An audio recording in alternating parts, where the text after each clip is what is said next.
ሰላም ጤና ይስጥልን ውድ ተመልካቾቻችን እንደምን ቆያችሁ? ይህ በኢትዮጵያ የመንገድ እየተዘጋጀ የሚቀርብላችሁ የኢትዮጵያ የተሰኘው ሳምንታዊ ቴሌቪዥን ፕሮግራም ነው። ኢትዮጵያ የመንገድ በአፍሪካ ቀዳሚ እንደመሆኑ የአህጉሪቱን ኢኮኖሚያዊ፣ ማህበራዊና የህዝብ ለህዝብ ትስስር በማጠናከር ከፍተኛ ሚና በመጫወት ላይ ይገኛል። ታዲያ በዛሬው ዝግጅታችን የአየር መንገዱ አህጉራዊ ተልዕኮ ስኬት አንዱ ማሳያ የሆነውን የአህጉሪቱን የምዕራብ አፍሪካ ቀጠና ከተቀረው የዓለም ክፍል ጋር በማስተሳሰር ሂደት እያደረገ ያለውን ጥረት ልናስቃኛችሁ ወደናል። የዛሬው እንግዳይ ወይዘሮ አዚዛ መሐመድ ናቸው። ወይዘሮ አዚዛ መሐመድ የኢትዮጵያ አየር መንገድ ምዕራብ አፍሪካ ቀጠና የሽያጭና የገበያ ትስስር ዳይሬክተር ናቸው። ለጥያቄዎቼ ምላሽ ሰጡን እዚህ አጠገቤ ተገኝተዋል። አብራችሁን ቆዩ። ወይዘሮ አዚዛ መሐመድ እንኳን ደህና መጡ። እንኳን ደህና ቆየሽ። በመግቢያዬ እንደጠቀስኩት የኢትዮጵያ አየር መንገድ አፍሪካን በዘርፈ ብዙ ጉዳዮች ከማስተሳሰር አኳያ ከፍተኛ ሚና በመጫወት ላይ ይገኛል። ከዚህ አንጻር አየር መንገዱ በምዕራብ አፍሪካ ቀጠና እያደረገ ያለውን አጠቃላይ እንቅስቃሴ እንዴት ይገልጹታል? በጣም አመሰግናለሁ። አየር መንገዳችን በምዕራብና በመካከለኛው አፍሪካ ወደ 15 ሀገራት እንበራለን። 15 ሀገራትና 21 ጣቢያዎችን ከበር ያደርጋል። እንግዲህ አየር መንገዱ የሀገራትን ኢኮኖሚያዊና ህዝብ ለህዝብ ትስስርን ለማሳደግ ትልቅ ሚና እየተጫወተ ነው። በሳምንት ከ144 በላይ ፍላይቶች እንበራለን። ይሄ ደግሞ ምንድነው የሚያሳየው? ለሀገራት አንዳንድ ሀገራት የባህር በር የላቸውም።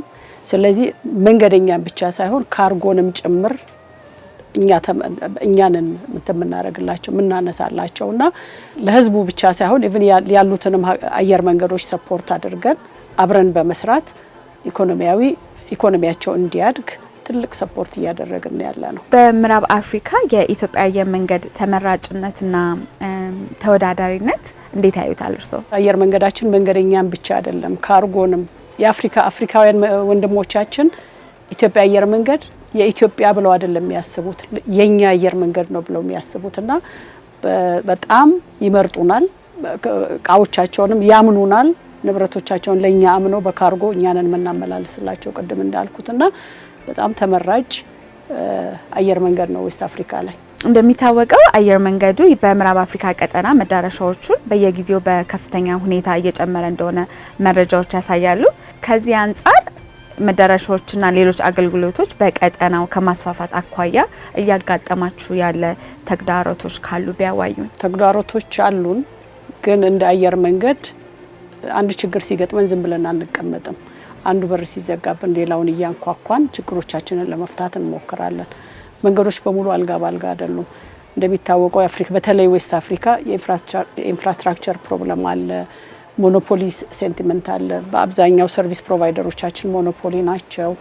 የስሎት ችግር አለ። ግን ያንን ሁሉ በንግግር ከባለስልጣናት ጋር ተቀራርበን በመነጋገርና ለምን እንደምንሄድ እነሱን ልንረዳቸው እንደሆነ በመግለጽ ችግሮቻችንን እየፈታን ዛሬ ላይ ከምናስበው በላይ ኮኦፕሬቲቭ ሆነውልን ፍላይቶቻችንን አዲሽናል ተጨማሪ ፍሪኩዌንሲ እየፈቀዱልን ኦፕሬሽናችን እየቀጠለ ነው ያለውና ወደፊትም እንቀጥላለን።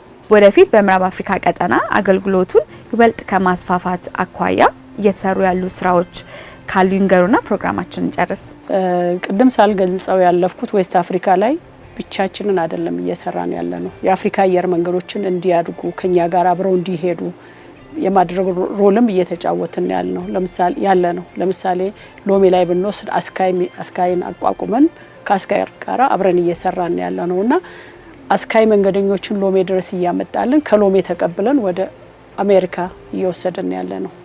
እንዲሁም ደግሞ አሁን አቢጃንን ብናይ አቢጃን ከኤር ኮት ዲቮር ጋር አብረን በመስራት ከአቢጃን ወደ ኒውዮርክ እንበራለን። እንዲህ አይነቱ አካሄድ እንደሱ አይነቱን አሰራር እናጠናክራለን ብለን እንገምታለን። አሁን በቅርቡም ከኤር ሴኔጋል ጋር ኮድ ሼር ተፈራርመናልና እሱም ይጠቅመናል። ማንደርስባቸውን ጣቢያዎች እነሱ መንገደኛ እያመጡልን ለኛ ሴኔጋል ላይ ፊድ ያደርጉናልና እንዲህ አይነቱን ዲፊድ ፕሮግራም ከሌሎችም ሀገሮች ጋራ ኬፓብል ከሆኑ አየር መንገዶች ጋራ ተቀናጅተን ለመስራት እናስባለን። ሌላው ስትራቴጂያችን ምንድነው? ሀገራት ላይ ሁለተኛ ከተማ ሶስተኛ ከተማ ለመብረር እናስባለንና ለሚቀጥሉት 2-3-4 አመታት ፍሪኩዌንሲ መጨመር አዳዲስ ጣቢያዎችን መክፈት አላማ ይኖረናልና በሱ ላይ አጠናክረን እንቀጥላለን። ወይዘሮ አዚዛ መሐመድ የኢትዮጵያ አየር መንገድ የምዕራብ አፍሪካ ቀጠና የሽያጭና የገበያ ትስስር ዳይሬክተር ለሰጡ ማብራሪያ እጅግ አድርገን እናመሰግናለን። ውድ ተመልካቾቻችን ስለተከታተላችሁ እናመሰግናለን። እንደተለመደው ጥቆማና አስተያየቶቻችሁን በኢሜል አድራሻችን corporatecommunication@ethiopiaairlines.com አሊያም በስልክ ቁጥሮቻችን 0115 1749 13 አሊያም 8165 ይደውሉልን። ሳምንት በተመሳሳይ ፕሮግራም እንጠብቃችኋለን። ሄርሜላ አብርሃም ነበርኩኝ። ሰላም።